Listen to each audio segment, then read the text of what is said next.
Ang hindi magmahal sa sariling wika ay gitpa sa malansang isda. Marahil nalimot ng iba itong mga salita't kataga.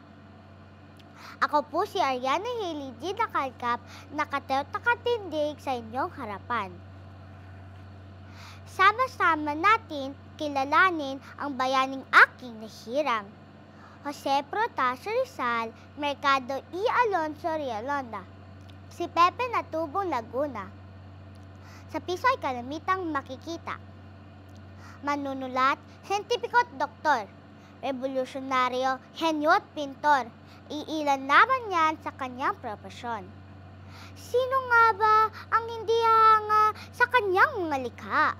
Noli Me Tangere at El Filibusterismo, Maria Clara Crisostomo Ibarra, Sisa, Crispin at Basilio Padre Damaso.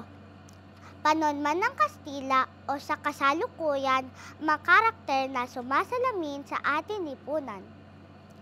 Pagmamahal sa ating bansa, pagsulat kanyang ipinakita. Lumaban sa Kastila gamit ang pluma upang ang bayan ay lumaya. Sa bagong bayan, hinarap ang kamatayan. Kahit sa aking mga kabata, mali ng sariling wika. Mi ultimo Diyos! Muli, ako po si Ariana Hailey G. Nakalkap, Pilipino sa puso't diwa. Maraming salamat po.